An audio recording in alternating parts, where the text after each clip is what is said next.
Takže ahoj akvaristi, dneska vás vítám u dalšího akvaristického videa a dneska jsme tady hlavně proto, abyste se dozvěděli něco o tom, jak se zbavit řasy. Jdeme na to. Takže já, když jsem začínal s akvaristikou, tak jsem taky řešil problémy s řasama.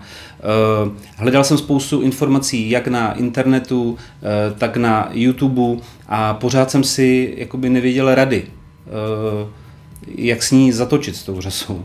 A vlastně i proto vzniklo to dnešní video. Pojďme se na to podívat blíže. Pokud se díváte na toto video, tak máte zřejmě problém s řasou. A už vás asi ani nebaví se koukat na takové akvárium. Je strašně dobře, že to vlastně nechcete vzdát, že vás akvaristika baví a kvůli tomu, že se vám teďkom nedaří, bych to vůbec nevzdával. Takovým příkladem jsem vlastně i já. Já když jsem začínal s tou akvaristikou, nebo ještě úplně jinak. Koukněte se na video s názvem Změna akvária během 1 roku. Já si myslím, že v tom mojím videu je úplně fantasticky vidět vlastně ten progres, jak dlouho vlastně jsem s tou řasou bojoval.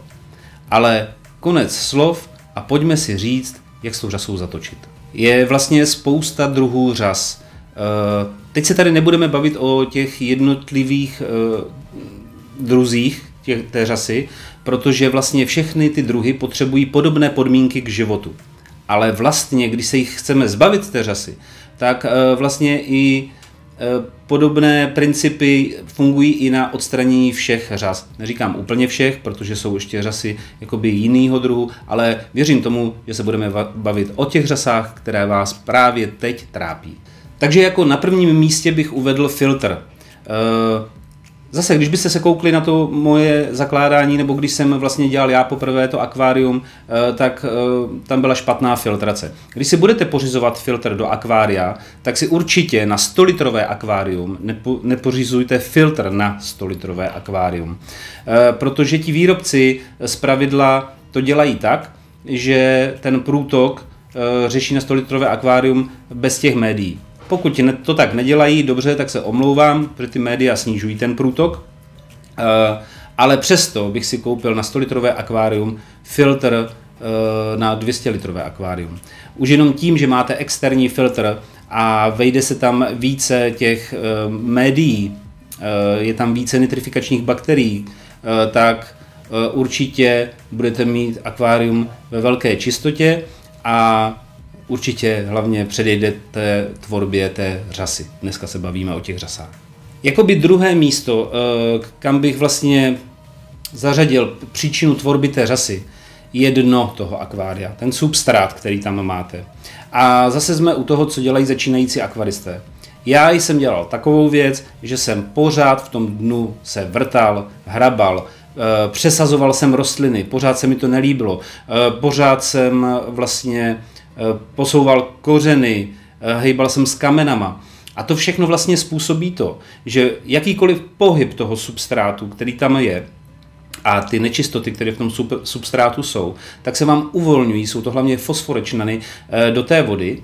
A pokud to děláte často, tak se vám to uvolňuje neustále a je to jakoby druhá příčina tvorby řasy v akváriu. Takže to nedělejte. Jako třetí příčinu bych uvedl světlo. To světlo, vlastně ta intenzita svícení. Tu si budete vlastně tu intenzitu svícení muset nastavit sami. Záleží, jaké rostliny v tom akváriu máte, jestli tam jsou náročné, nenáročné, ale úplně v tom prvopočátku bych vám chtěl říct, že nastavte si dobu svícení, pokud se vám akvárium teprve zabíhá a je v začátcích, na 6 hodin, maximálně na 8 hodin. Ale začal bych postupně. Nastavte si to na 6 hodin, když uvidíte, že se nic zvláštního neděje, posuňte si to třeba o půl hodiny, potom zase o půl hodiny, ale určitě nedělejte zbrklý a rychlý skoky. Pokud už máte vlastně akvárium zaběhnuté bez nějakých problémů, tak v něm můžete svítit i 12 hodin, ať si trošku toho světla a toho akvária užijete, hlavně bez těch řas. Jako čtvrtou věc bych uvedl rostliny. Ty rostliny jsou velmi důležité v tom akváriu, z mnoha důvodů, ale bavíme se zase o těch řasách. Pokud si založíte akvárium, prosím vás, osázejte si ho aspoň z 50%, protože ty rostliny, to je vlastně to je vlastně velký konkurent řasy. Jo? To znamená, že ty rostliny spotřebují velké množství živin a už se nedostane potom na ty řasy. Jo? Takže to je jediný bojovník, kromě takových rybiček ještě a tak dále, co už jsem na to natáčel video, proti řase, ale rostliny jsou velmi důležitá jakoby věc v tom akváriu a zároveň pokud se bude dařit rostlinám, nebude se dařit řase. Taky bych chtěl ještě samozřejmě dodat, že rostliny v akváriu spotřebují spoustu dusíku a fosforu a tím pádem zase řasa nemá co konzumovat. Jako pátý bod bych uvedl hnojivo. Hodně hnojiva je špatně, málo hnojiva je vlastně taky špatně. Dávkujte vlastně podle toho návodu, který stanovuje ten výrobce toho hnojiva a taky berte v potaz to, jak hodně to akvárium máte zarostlé. Jestli ty rostliny to dokážou spotřebovat. Taky je důležitá věc, že pokud máte problémy s řasou, pořiďte si testy na NO3 a PO4, vlastně na dusík a fosfor. Jestliže těch prvků budete mít ve vodě mnoho podle těch testů, tak měňte častěji vodu. Klidně 2krát v týdnu a nehnojte to akvárium. Pokud naopak budete mít těchto prvků ve vodě málo, tak doporučuji hnojit. Hlídejte si to těma testama. Já vím, že nejsou úplně přesný, bavíme se tady o nějakých testech, které si koupíte v obchodě. Spoustu z vás podotkne, že ty testy jsou nepřesný a nefungují a tak dále, ale jste v začátcích. Takže kupte si tyto dva testy na NO3 a na PO4 a změřte si to. Samozřejmě, pokud si už vůbec nebudete vědět rady, tak to pošlete do laboratoře, třeba do Profiplans a tam vám určitě ty hodnoty řeknou. Ale pro začátek bych to udělal takto. Jako 6. bod bych uvedl ryby a vlastně jejich množství těch ryb.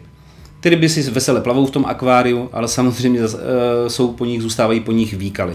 Ty výkaly vlastně zase zvyšují jakoby koncentraci toho dusíku a toho fosforu v akváriu. Samozřejmě pokud máte dobrý filtr, tak to přefiltruje, ale já mám v akváriu 20 neonek a jsem v životě neviděl, že by z nějaké neonky něco padalo a to je krmím. Ale chtěl jsem říct, že můžou být lidé nebo akvaristi, kterých těch rybiček mají opravdu příliš, nebo ty ryby jsou velké, tak samozřejmě tam opět se do té vody dostávají látky, které můžou zvyšovat vlastně koncentraci těchto prvků a znova tam jsou ty řasy. Pokud budete mít, jak jsem říkal, ten dobrý filtr, který to přefiltruje, tak naopak ten dusík budete potom do té vody muset dodávat, i ten fosfor, ale to už jsme zpátky u filtru. S tím jsme začínali. Takže já doufám, že vám tohle video pomůže v boji proti řase. A jako 7. bod vlastně, ano, jako 7. bod bych uvedl, nevzdávejte to. Určitě to zvládnete, jako to zvládli všichni akvaristi. Buďte jenom trpěliví a věřte tomu, že se s tím dokážete poprat. Mějte se krásně a akvaristice zdar.